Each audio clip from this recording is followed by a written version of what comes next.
जब आप रामनवमी पे राम को इग्नोर कर देती हैं, जब आप दुर्गाष्टमी पे दुर्गा जी को इग्नोर कर देती हैं, जब कई मंदिर, काली मंदिर, बंगाल में काली माँ को कितना मानते हैं, काली माँ को आप इग्नोर कर देती हैं और कई मंदिर बंद कर देती हैं जो 10 साल 12 साल से ओपन नहीं है।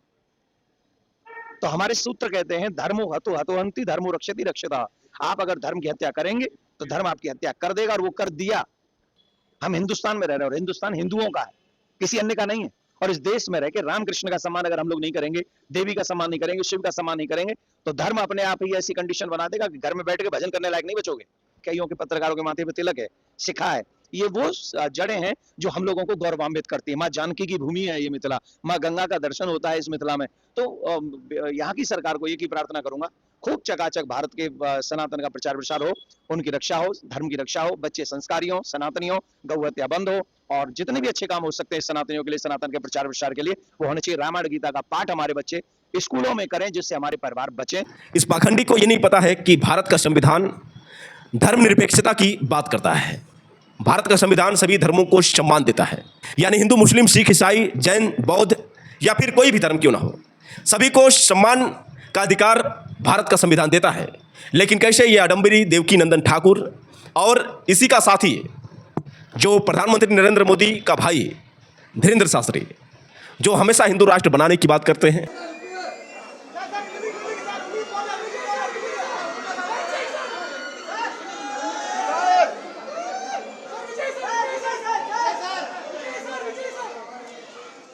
अब सभी साथियों को क्रांतिकारी नमो बुधाय, जय भीम, जय भारत, जय संविधान। दोस्तों मैं मनोजरन और आप देख रहे हैं अध्यात्म पावर।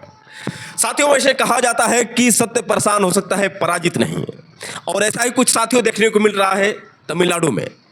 बता दें साथियों कि साउथ फिल्मों के सुपरस्टार थलापति विजय, जिन्होंने इतिहास रच दिया था उन पार्टियों को बुरी तरह से पीट कर, जो कभी पार्टियां अपने आप में बाहुबली समझती थी।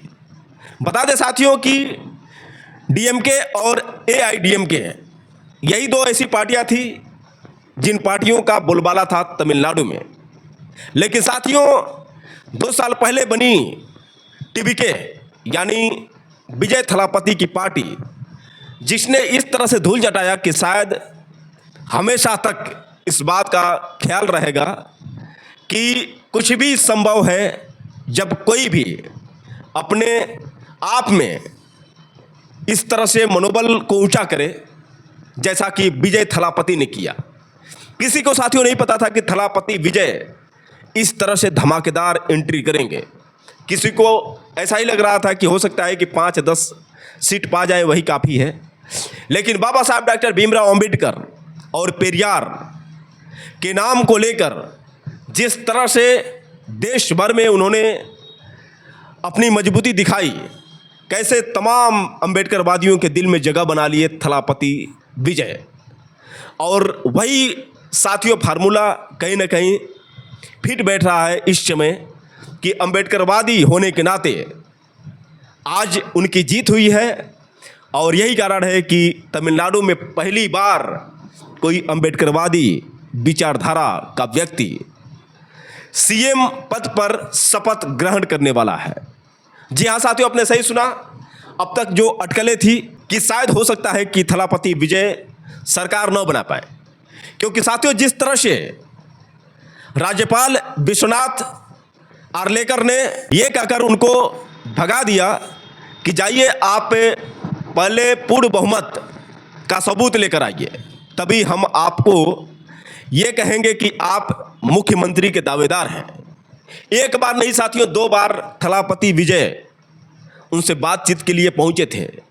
लेकिन वहां पर जिस तरह से मनवादी विचारधारा के बीजेपी के राज्यपाल राजेंद्र विश्वनाथ आर्लेकर ने उनको ठुकरा दिया, कहीं ना कहीं उनके ऊपर जोरदार तमाचा है।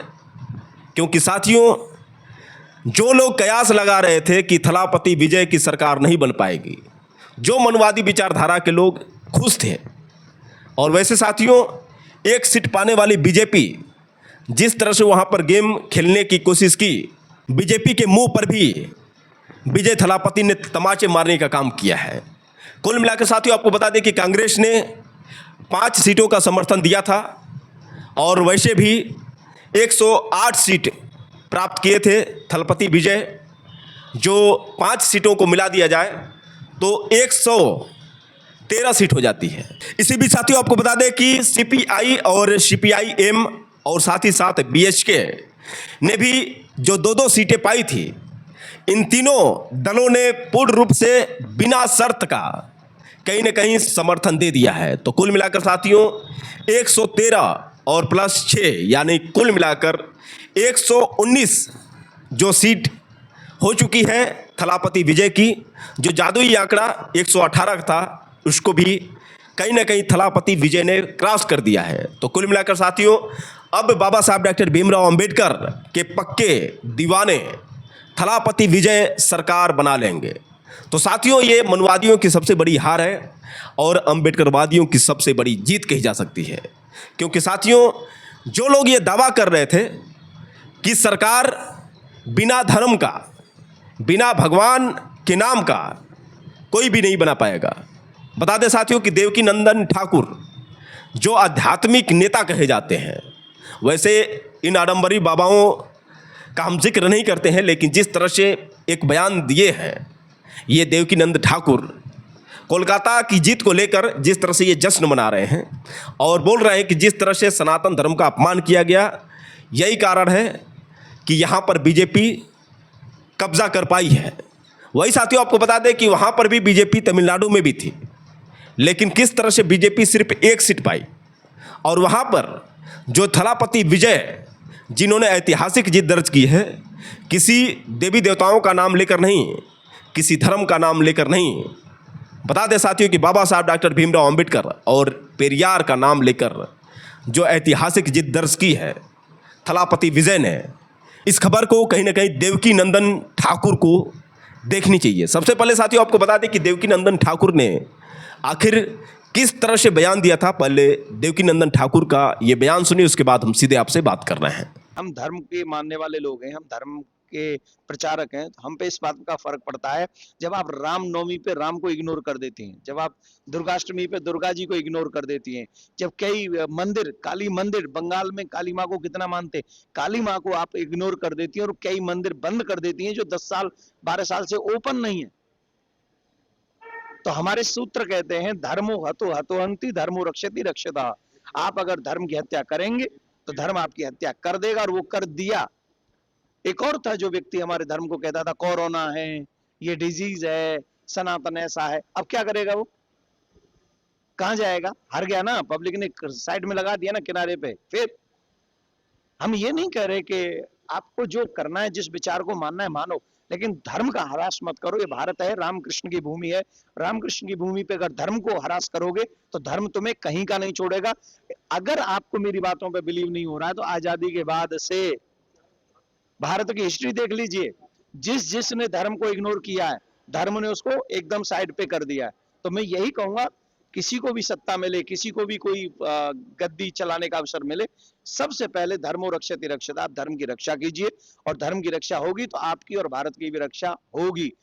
ममता बनर्जी को धर्म ने हराया है, ये बात समझ लीजिए, क्योंकि उन्होंने धर्म को इग्नोर किया है। बढ़ावा देना चाहिए। क्यों नहीं देना चाहिए? हम पाकिस्तान में नहीं रह रहे, हम अफगानिस्तान में नहीं रह रहे, हम हिंदुस्तान में रह रहे हैं, और हिंदुस्तान हिंदुओं का है, किसी अन्य का नहीं है। और इस देश में रह के रामकृष्ण का सम्मान अगर हम लोग नहीं करेंगे, देवी का सम्मान नहीं करेंगे, शिव का सम्मान नहीं करेंगे, तो धर्म अपने आप ही ऐसी कंडीशन बना देगा कि घर में बैठ के भजन करने लायक नहीं बचोगे। बिहार में अब एकदम से सनातन का प्रचार प्रसार तो हम लोग आते हैं, करते हैं, लेकिन अभी मुझे भी उसमें निमंत्रण मिला है, तो मैं भी मैं उसी कार्यक्रम के लिए आया हूं। तो मैं मंत्रिमंडल के विस्तार के लिए तो नहीं आया हूं, पर हाँ, वो एक उत्सव हो रहा है सनातनियों का, तो उस उत्सव में मुझे निमंत्रण मिला। मैं निवेदन करूंगा और ये भगवान से प्रार्थना भी करूंगा कि बिहार सरकार इतना अच्छा काम करे, इतना अच्छा काम। जो बिहार है, ये मिथिला, ये धर्म से जुड़ी हुई है, और ऐसी इसकी जड़ें हैं जो सनातन से जुड़ी हुई है। आप लोगों के मक्याइयों के, पत्रकारों के माथे पे तिलक है, शिखा है, ये वो जड़ें हैं जो हम लोगों को गौरवान्वित करती है। माँ जानकी की भूमि है ये मिथिला, माँ गंगा का दर्शन होता है इस मिथिला में। तो यहाँ की सरकार को एक ही प्रार्थना करूंगा, खूब चकाचक भारत के सनातन का प्रचार प्रसार हो, उनकी रक्षा हो, धर्म की रक्षा हो, बच्चे संस्कारी हो, सनातनी हो, गौ हत्या बंद हो, और जितने भी अच्छे काम हो सकते हैं सनातनियों के लिए, सनातन के प्रचार प्रसार के लिए, वो होने चाहिए। रामायण गीता का पाठ हमारे बच्चे स्कूलों में करें, जिससे हमारे परिवार बचे। तो दोस्तों, आपने सुना किस तरह से ये ढोंगी पाखंडी आडंबरी देवकी नंदन ठाकुर ने कैसे बताया कि ये हिंदुओं का देश है और यहाँ पर हिंदुओं की ही चलेगी। वैसे साथियों, इस पाखंडी को ये नहीं पता है कि भारत का संविधान धर्मनिरपेक्षता की बात करता है। भारत का संविधान सभी धर्मों को सम्मान देता है, यानी हिंदू, मुस्लिम, सिख, ईसाई, जैन, बौद्ध या फिर कोई भी धर्म क्यों ना हो, सभी को सम्मान का अधिकार भारत का संविधान देता है। लेकिन कैसे ये आडंबरी देवकी नंदन ठाकुर और इसी का साथी जो प्रधानमंत्री नरेंद्र मोदी का भाई धीरेंद्र शास्त्री, जो हमेशा हिंदू राष्ट्र बनाने की बात करते हैं, हिंदुत्व को और सनातन धर्म को बढ़ावा देने की बात करते हैं। वैसे साथियों, जिस तरह से अंत में इसने यह कहा कि स्कूल में गीता और रामायण का पाठ पढ़ाना चाहिए, लेकिन इसने यह नहीं कहा कि संविधान का पाठ पढ़ाना चाहिए ताकि लोग संविधान पढ़कर जागरूक हो सकें। अगर लोग जागरूक रहेंगे तो शायद हो सकता है कि अपराध रुके, क्योंकि साथियों, जब कानूनी जानकारियाँ लोगों को होगी तो कहीं ना कहीं अपराध करने से वो डरेंगे, और जब अपराध नहीं करेंगे तो फिर ऑटोमेटिक अपराध खत्म हो जाएगा। लेकिन साथियों, ये ढोंगी पाखंडी बाबा कभी संविधान की बात ही नहीं कर सकते हैं, हमेशा ये धर्म की बात करेंगे, एक ही धर्म हिंदू की बात करेंगे। लेकिन क्या थलापति विजय ने तमिलनाडु में देवी देवताओं का नाम लेकर, सनातन धर्म का नाम लेकर जीत दर्ज की है? जी नहीं, बिल्कुल, क्योंकि वहाँ पर बाबा साहब डॉक्टर भीमराव अंबेडकर और पेरियार के नाम पर उनको वोट मिले हैं।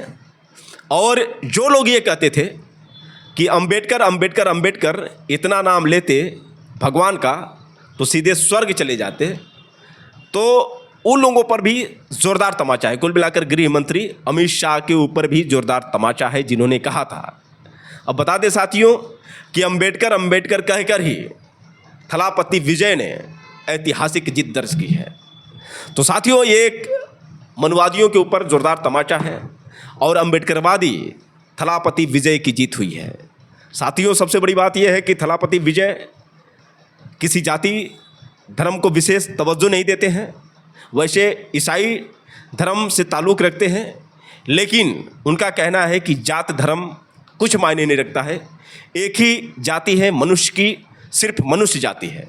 लेकिन जिस तरह से मनुवादी विचारधारा के लोगों ने कई प्रकार की जातियों में मनुष्यों को बांटा, और यही कारण है साथियों कि आज देश में धर्म और जाति को लेकर हिंसा हो रही है।